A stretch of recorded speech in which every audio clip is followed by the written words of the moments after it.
সিরিয়ার বিদ্রোহীদের লক্ষ্য প্রেসিডেন্ট বাশার আল আসাদকে ক্ষমতাচ্যুত করা বলে জানিয়েছেন বিদ্রোহী যোদ্ধাদের প্রধান আবু মোহাম্মদ আল জোলানি। চলতি সপ্তাহে সিরিয়ার আলেপ্পো সহ দুটি গুরুত্বপূর্ণ শহর সিরিয়ার সরকারি বাহিনীর কাছ থেকে দখল করে নেয় বিদ্রোহীরা।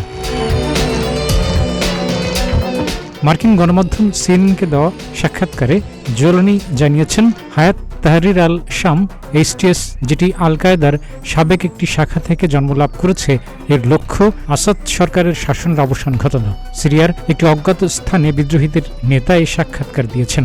সাক্ষাৎকারে তিনি বলেছেন, প্রতিষ্ঠান নির্ভর একটি সরকার তিনি গড়তে চাচ্ছেন এবং জনগণের মাধ্যমে নির্বাচিত একটি প্রতিনিধি হবে সেই সরকারের পরিচালক।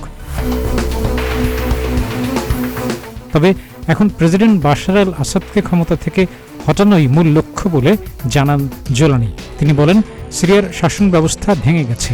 ইরান এই শাসন ব্যবস্থাকে পুনরুজ্জীবিত করতে চেয়েছে।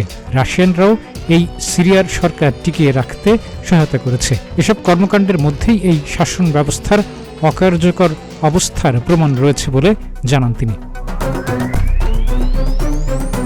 এক সপ্তাহের বেশি সময় আগে সিরিয়ার উত্তর পশ্চিমাঞ্চলের কিছু এলাকায় তাণ্ডব চালানোর পর বিদ্রোহীদের অগ্রযাত্রা বাড়তে থাকে এবং এক পর্যায়ে ৩০ নভেম্বর তারা সিরিয়ার দ্বিতীয় বৃহত্তম শহর আলেপ্পোর দখল নিয়ে নেয়। এরপর তারা দ্বিতীয় শহর হিসেবে হামার নিয়ন্ত্রণ নিয়েছে। বিদ্রোহীদের তাৎক্ষণিক এই অভিযানে নতুন করে দেশটির কয়েক বছরের স্থবির হয়ে থাকা গৃহযুদ্ধ আবার উস্কানি পেয়েছে বলে ধারণা করা হচ্ছে এবং বড় ধরনের হুমকিতে পড়েছে আসাদ সরকার এবং আসাদকে সমর্থন দেওয়া ইরানি ও রাশিয়ানরা। সিরিয়ার এই বিদ্রোহীরা নীতিগত পার্থক্য ছাড়াও কয়েকটি গোষ্ঠীতে বিভক্ত হলেও তাদের লক্ষ্য এক, আর তা হচ্ছে আসাদকে ক্ষমতা থেকে সরানো। তবে এইচটিএস এবং জোলানির উত্থান যে চরমপন্থী ধর্মীয় আন্দোলন থেকে সেই অবস্থান তার লক্ষ্য উদ্দেশ্যকে হালকা করে দিয়েছে বলে মনে করেন জোলানি। আল কায়েদার থেকে নতুনভাবে গড়ে ওঠা সংগঠনকে আলাদা করার জোলানির প্রচেষ্টা সত্ত্বেও যুক্তরাষ্ট্র এইচটিএসকে একটি বিদেশি সন্ত্রাসী সংগঠন হিসেবে 2018 সালে তালিকাভুক্ত করেছে এবং জোলানিকে ধরে দিতে পারলে $10 মিলিয়ন অর্থের পুরস্কার ঘোষণা করে।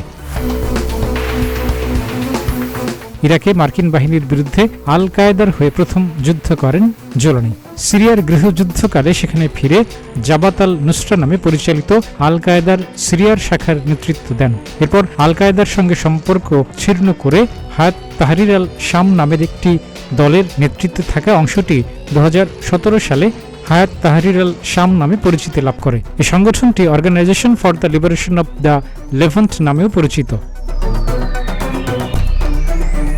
সাক্ষাৎকারে জোলানি বলেছেন, যেহেতু তার নেতৃত্বে থাকা বিদ্রোহীদের নিয়ন্ত্রণে সিরিয়ার অনেক এলাকা চলে আসছে, সাধারণ নাগরিকরা যেন কম চিন্তাগ্রস্ত হয় এসব এলাকার ব্যবস্থাপনা নিয়ে। তিনি মনে করেন, যারা ইসলামিক শাসন ব্যবস্থা নিয়ে ভীত তারা হয়তো ইসলামের মূল বাস্তবায়ন দেখেননি অথবা সঠিকভাবে ইসলামকে বোঝেননি। তিনি বলেন, যদি বিদ্রোহীরা আসাদকে ক্ষমতাচ্যুত করতে সমর্থ হয় তবে সিরিয়া একটি রাষ্ট্র হবে যেখানে শাসন ব্যবস্থা থাকবে, প্রতিষ্ঠান এবং অন্যান্য বিষয়ের উপস্থিতিও থাকবে এবং অন্যান্য ধর্মের মানুষও সেখানে শান্তিতে বসবাস করতে পারবে।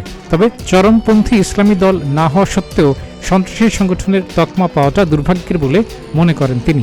জোলানি বলেন, অন্যান্য জিহাদি গোষ্ঠীর মতো নিষ্ঠুর কর্মকাণ্ডে জড়িত নয় এইচটিএস, এমনকি তিনি সরাসরি কোনো হামলায় কখনো অংশ নেননি বলেও জানিয়েছেন। 2011 সালের আরব দেশগুলোতে সরকার বিরোধী বিক্ষোভ, যা আরব বসন্ত নামে পরিচিতি পায়, তখন ইরানের বিপ্লবী ইসলামী গার্ড এবং লেবাননের হিজবুল্লাহ ও রাশিয়ার বাহিনী আসাদকে ক্ষমতায় থাকতে সহায়তা করে। 2011 সালের পর থেকে সরকারি বাহিনীর দমনপীড়নে সিরিয়ায় নিহত হয়েছে 3 লাখ সাধারণ মানুষ। জোলানি চান বিদেশি সৈন্যরা যেন সিরিয়া ছেড়ে যায়। বর্তমানে দেশটিতে যুক্তরাষ্ট্র, তুর্কি, রাশিয়া এবং ইরানের সৈন্যরা অবস্থান করছে। বিদ্রোহী এ নেতা মনে করেন, বর্তমান শাসন ব্যবস্থার পরিবর্তন হলে বিদেশি সৈন্যরা যেমন দেশটি থেকে যেতে বাধ্য হবে, তেমনি চলমান সংকটেরও সমাধান হবে।